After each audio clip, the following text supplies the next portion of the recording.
We're smoking at the moment. We're smoking at the moment. You'll have to forgive me for my hair. I know it looks a bit like an onion bhaji, but hey, let's talk about the pre-season games. There was only two of them. Chelsea 2-0 against Bayer Leverkusen on Friday, and Chelsea 4-1 over AC Milan a couple of days later on Sunday, with the Club World Cup and UEFA Conference League out there on display. And listen, I don't really want to talk about pre-season much, because I remember this time last year we drew with Wrexham 2-2 and got thumped by Celtic 4-1, and I was saying to my mate Kunal that we're going to get absolutely murdered last season. I'm sure we're going to get absolutely destroyed and mutilated and absolutely obliterated to smithereens by oppositions left, right and centre, with the manager getting sacked by Christmas. And he literally told me to shut the fuck up, you dickhead, bruv, and just let the team play the next season without any issue. And so I was proved absolutely devastatingly wrong. You know, it was a fantastic season. All right, I was slightly correct. By Christmas, it had all fucking fallen apart. We went from Premier League title contenders to fucking throwing it away like the Bangladesh cricket team. But yeah, in the end, we all know what happened in the summer. I mean, I said it before, that game against Fulham away when Pedro Neto got a last-minute winner, it really kicked off our campaign. It set Chelsea on an upward trajectory, and we haven't looked back since. The only blemish was Newcastle United away and Fluminense away, which are all capitalised by Nicholas Terrible Jackson, who we're probably looking forward to offloading somewhere. We're probably Newcastle United, a interested party. We'll talk about Newcastle in a minute. Look, like I said, I don't want to get too much into pre-season. I got last year wrong. I could get even this year wrong. Like, we could look very good so far. And, you know, like I said, it's been a fabulous summer so far for Chelsea, but it is only pre-season, all right? I don't want to criticise Bayer Leverkusen and AC Milan, but it's not the same Bayer Leverkusen that was under Xabi Alonso, and it's certainly not the same AC Milan as we all knew of them back in the noughties under Don Carlo Ancelotti. But hey, they are there. You know, it was nice seeing familiar faces in, Ruben Loftus-Cheek and Fikayo Tomori. It was nice to see them back at the bridge for AC Milan. But yeah, I mean, let's briefly muddle over the game itself. I can't remember what Bayer Leverkusen did against Chelsea. It was all over within the first couple of minutes, with Cole Palmer cheekily trying to lob the goalkeeper Flecken, putting it onto the bar before Stavia Willian swept home the opener for Chelsea. It looked easy, but, you know, still you got to put the chances away. And then in the second half, we had Antwi with a marauding run forward. Pedro dummied it. Pedro Neto dummied it, and then João Pedro pretty much swept it home into the bottom left-hand corner. Some of our new signings are already kicking off as it is, with Gittins, and then who else? Stavia Willian. We know what he did against Chelsea for Palmeiras. And João Pedro, of course, and his antics in the semi-final, and a little bit of what Liam Delap was doing in the Club World Cup. It's so far so good, you know. And that was Bayer Leverkusen, a very accomplished performance. The game against AC Milan's a little bit more disappointing because it was overshadowed by the red card. I mean, we started off on like a house on fire again. 2 quick-fire goals. Reece James with a free kick on the left, and unfortunately Mr. Cubis with his first start for AC Milan, not exactly doing any favours for himself, poking in a calamitous own goal. And then Pedro Neto with a great cross from the right, and literally on a sixpence for Pedro Neto putting his own cross in and heading his own cross in. No, Pedro Neto putting a cross in from the right, and what was it? What's his name? I said his name earlier, for Christ's sake. João Pedro. That's it. Too many Pedros in the wrong place. It's João Pedro with a wonderful header. as the commentator said, on a sixpence, into the back of the net it goes. And then the red card came. I think just before the red card, AC Milan had a chance, didn't they? They had Salamakos with a lovely weighted pass from Rafael Leao. Salamakos shoots it straight at the goalkeeper, and then Rafael Leao hits it over the bar. Then the red card came. What do you call it? It was clumsy from Cubis. He was the last man. In these type of situations, I don't want to see a red card, to be quite frank with you. I'll be baying for a red card if it was a Champions League or Premier League game. But, you know, it's pre-season. You don't want to be knocking it around because the other team has got a player less. You know what I mean? So I would have preferred a yellow card, but red's given because at the end of the day, it's a letter of the law. He has to go. He is the last man. From the resultant free kick, Hope almost gave us a nice little cold celebration, but unfortunately hit the outside of the left hand upright, and into the second half we go.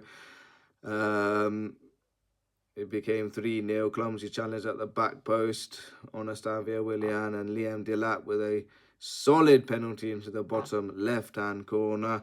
AC Milan then pull a goal back, some neat good play down on the left side, meant Fofana was free on the left, and he blasted a shot at Robert Sanchez's near post. Could the goalkeeper have done better? We don't know. It looked like a good shot to me, but I think it is one of those where I'm a bit disappointed with the goalkeeper, but I'm not going to really knock him for that. And then the fourth goal, wonderful sweeping finish by Liam Delap, which will do his confidence a lot of good. Yeah, it just looks good. It just looks good. Like I said, I'm not going to, you know, boost my own ego or, you know, start flattering praises here or there. At the end of the day, it's still pre-season. It doesn't mean anything, but it's nice to have a good flow of minutes for the players, really.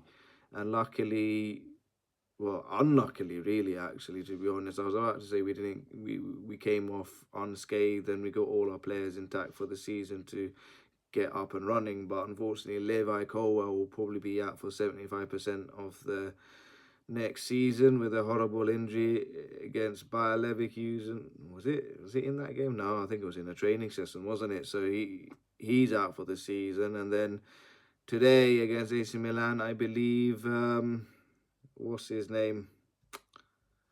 Trevor Chalobah also came off a little bit injured as well, so not looking good at the back over there. It is what it is.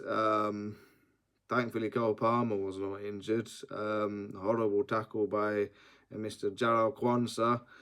Nasty little wanker you are.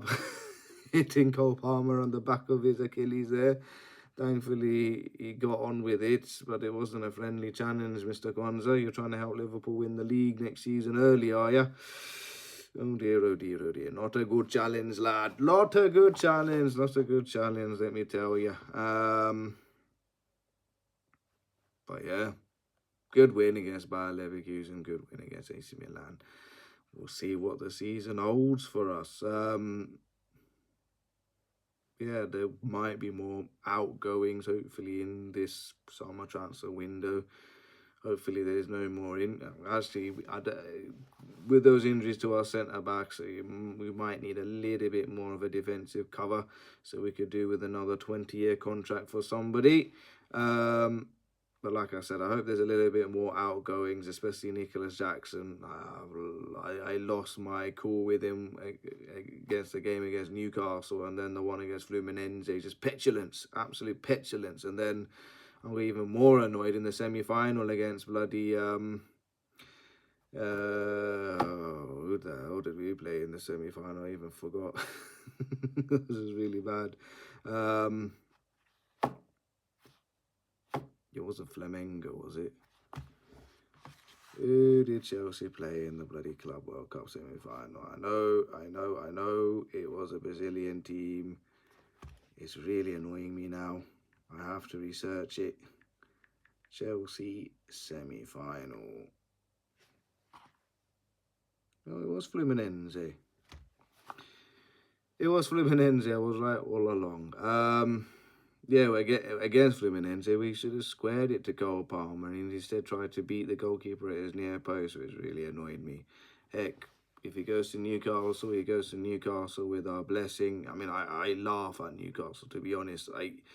With the season you've had and you've gotten into the Champions League, I'm not buying this excuse from, Drew Geordie and the whole PSR nonsense that they can't spend on players.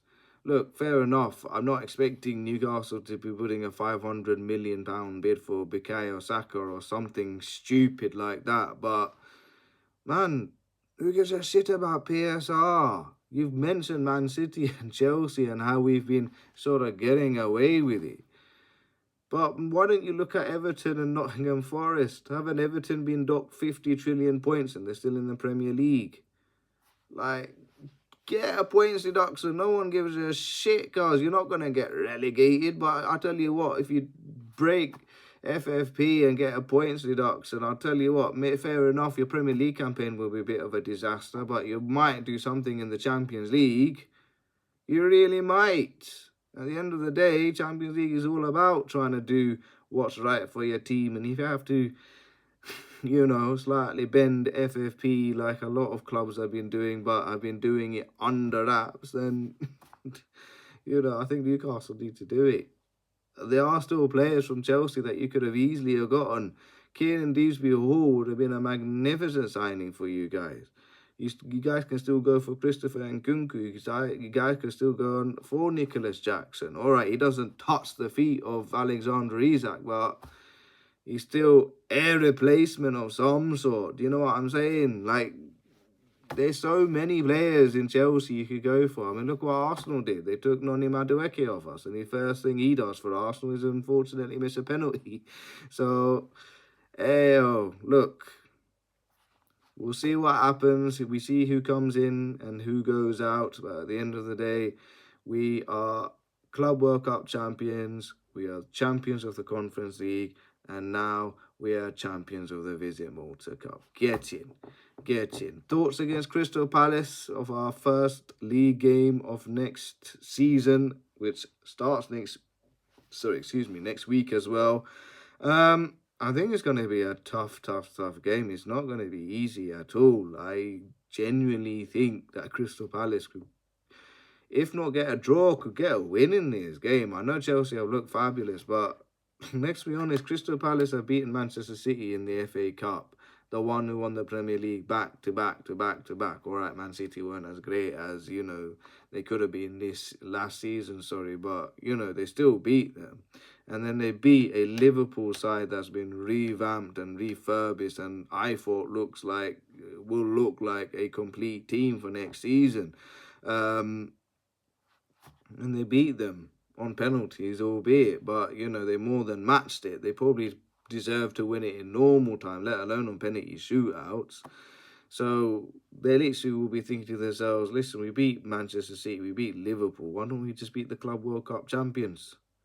It's well within their grasp. It's not going to be an easy game, and it is a good game for Chelsea to start with because it will show us where our mettle lies. If we do get a win, then heck, fantastic. Put us onto the Premier League map. But if we lose, it really does show that, we got a lot of work to do. So, again, this is why I don't like pre-season. Everyone can get their tails up in pre-season and everyone can let their guards down in pre-season. It doesn't mean shit for when the actual Premier League season starts. But like I said, let's see what happens. Are we excited? Yes, we are. There looks like, Insha'Allah, there's a lot of promise coming up for the Chelsea boys. But like I said, we can probably go off and beat Manchester City and Liverpool next season. We'll probably lose to bloody Sunderland at home. In my heart of hearts, I think I know what will happen. I think I know what will happen. Nobody knows what will happen in the future. In my heart of hearts, I do have some prediction on what Chelsea might do for next season, but I won't say it now. I won't say it now because I don't want to jinx it, but who knows? Maybe I already have. Anywho's, that's me done and dusted. I will see you for next week for the first game of the season. Goodbye, good night, God bless, and See you later.